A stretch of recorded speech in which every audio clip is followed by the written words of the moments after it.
Vamos a ver en una serie de vídeos todo lo que se refiere al patrimonio de las entidades locales, su regulación normativa, el tráfico público de los bienes patrimoniales, el inventario municipal, los derechos de la administración en estos casos. Y empezaremos por cuál es la normativa aplicable dentro del patrimonio de las entidades locales. La apelación de fuentes que había de regular el régimen jurídico de los bienes de las entidades locales se establecía en el anterior artículo 5.d de la Ley 7/85 de 2 de abril, regulador de las bases del régimen local. Sin embargo, el primero de estos preceptos fue declarado inconstitucional por sentencia del Tribunal Constitucional de 12.214/89 de 21 de diciembre, debido no ya a la incorrección intrínseca del artículo, sino a la legitimación de la Administración estatal para establecer el régimen de fuentes, materia reservada a la Constitución y a la interpretación del propio Tribunal Constitucional. Lo que es evidente es que en esta materia inciden tanto competencias estatales como autonómicas. Habrá de estarse así, en primer lugar, a la legislación básica estatal, constituida ante todo por la citada Ley de Bases del Régimen Local, en concreto en sus artículos 79-83, dentro de su título sexto, Bienes, Actividades, Servicios y Contratación. Junto a ello, el texto refundido de las disposiciones legales vigentes en materia de régimen local, aprobado por el Decreto Legislativo 781/86, de 18 de abril, que recoge la materia en los artículos 74-87, infiriéndose el carácter básico de sus preceptos según la disposición, según la disposición final séptima. Lo que sí tiene carácter claramente básico, aunque no en todo contenido, es la Ley 33/2003 de 3 de noviembre de Patrimonio de las Administraciones Públicas, según lo dispuesto en su disposición final segunda y en el artículo 2.2.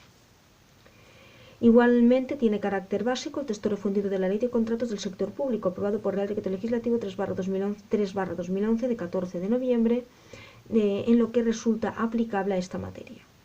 Los bienes y derechos que forman el patrimonio de las entidades locales. El patrimonio de las entidades locales está constituido por el conjunto de bienes, derechos y acciones que les pertenecen, según el artículo 79.1 de la Ley de Bases del Régimen Local, de donde se desprende claramente que el patrimonio de las entidades locales no comprende únicamente los bienes físicos de su pertenencia, sino también los derechos y acciones de los que sea titular. Por razón del régimen jurídico al que están adscritos los bienes y derechos que integran el patrimonio de las entidades locales, se clasifican en bienes de dominio público y en bienes patrimoniales. Así nos lo señala entre otros el artículo 2 del Reglamento de Bases de las Entidades Locales. Bienes de dominio público o demaniales, que a su vez pueden ser, los bienes de dominio público pueden ser de uso público, de servicio público, de comunales o bienes, estos tres serían. Luego ya encontraríamos los bienes patrimoniales de dominio privado o propios. Los bienes de dominio público de uso público pues pueden ser un camino, de uso público, un camino, una plaza, una calle, de servicio público, que serían los destinados directamente al cumplimiento de fines públicos de responsabilidad de las entidades locales, tales como casas consistoriales, palacios, provincias, y los comunales cuyo aprovechamiento corresponde al común de los vecinos.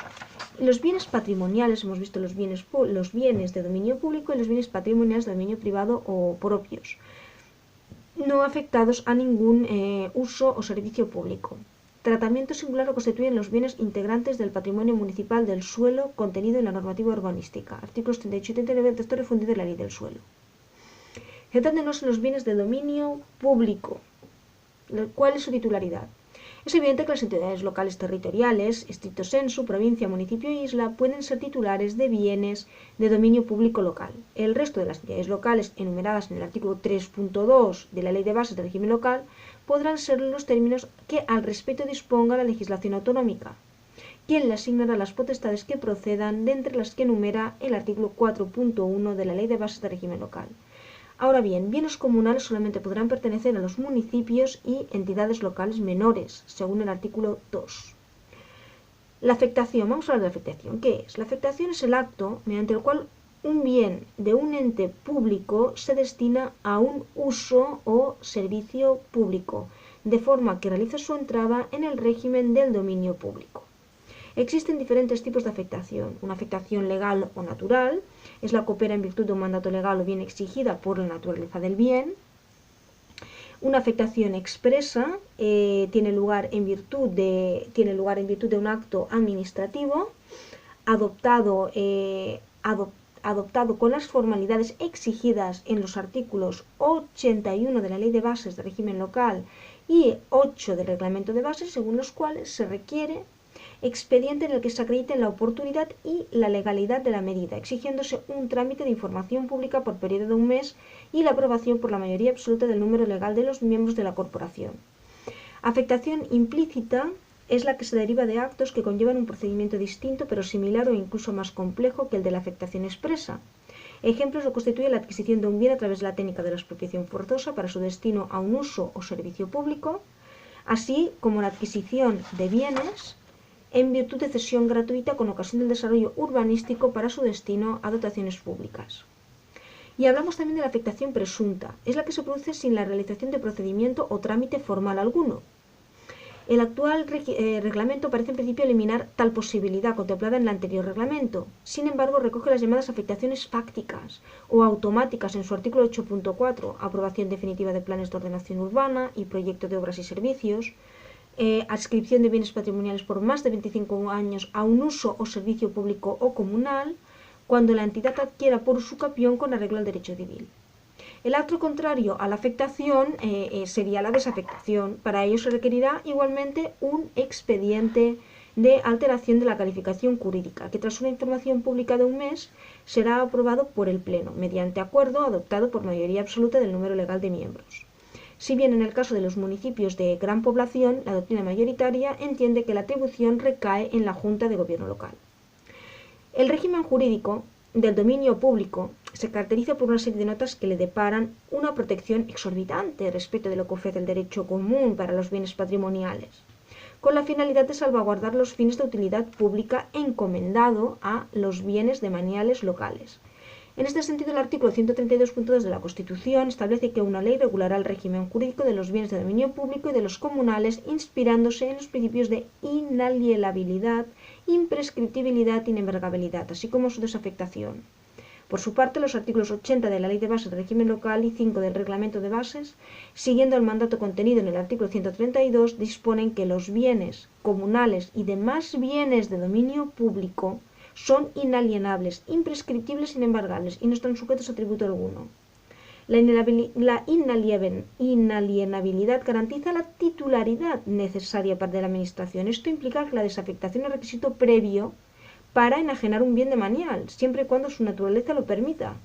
La imprescriptibilidad supone la inviabilidad de aplicar al dominio público la prescripción adquisitiva como modo de adquisición de los derechos, y la inembargabilidad es una consecuencia del principio de inalienabilidad del dominio público.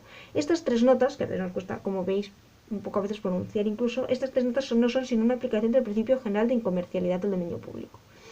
Junto a ello, los bienes demaniales les son de aplicación los principios que enumera el artículo 6, enumeraba el artículo 6 de la Ley 192 y ahora la Ley 39/2015. La adecuación y suficiencia para servir al uso general o servicio público a que es destinados, la aplicación efectiva al uso general, etc. Hablando de lo que es el uso y utilización del dominio público, en el uso y utilización de los bienes de dominio público, según el artículo 74 del Reglamento de Bases, del Reglamento de Bienes de Entidades Locales, podemos diferenciar entre la utilización de los bienes de uso público, que se regirá por las disposiciones establecidas en los artículos 75 y siguientes, y la utilización de los bienes de servicio público, que se regirá ante todo por el Reglamento de Servicio de las Entidades Locales. Hoy también la normativa de la contratación relativa a la gestión de servicios públicos y subsidiariamente por lo indicado en los artículos 75 y siguientes del Reglamento de Bases de las Entidades Locales. Del Reglamento de Bienes, perdón. Además, también habrá de establecerse lo dispuesto en los artículos 64 y siguientes todo lo que hace referencia también al procedimiento administrativo común. El artículo 75 establece que en la utilización de los bienes de dominio público se considerará uso común, será el correspondiente por igual a todos los ciudadanos indistintamente, de modo que el uso de unos no impida el de los demás interesados. Y se estimará general cuando no concurran circunstancias singulares. Este uso se ejercerá libremente con arreglo a la naturaleza de los mismos, a los actos de afectación y apertura al uso público y a las leyes, reglamentos y demás disposiciones generales. Especial si concurren circunstancias de este carácter por la peligrosidad, intensidad del uso o cualquier otro semejante. Este uso estará sujeto a licencia u autorización de manial previa, si bien el artículo 86 lo sujeta a concesión cuando su duración exceda de 4 años. Hemos hablado de uso común. Uso privativo será el constituido por la ocupación de una porción de ese dominio público, de modo que limita o excluye la utilización por los demás interesados. Estará sujeto a concesión de manial, si bien la jurisprudencia venía emitiendo su sujeción a licencia o autorización. Y desde otro punto de vista, el uso también puede ser considerado uso normal, sea el que le fuere conforme con el destino principal del dominio público, o uso normal, será el que no fuere conforme a dicho destino. Tras ello, los artículos 76 y siguientes del Reglamento de Bienes regulan con detalle cada uno de estos usos, con especial referencia a las licencias o autorizaciones para el uso común especial y a las concesiones para el uso privativo y el anormal, señalando en su artículo 79 que en ningún supuesto podrá otorgarse licencia o concesión por tiempo indefinido, siendo el plazo máximo de las concesiones de 99 años, si bien el artículo 93.3, que habla de 75 años. A no ser que la normativa especial señale otro menor.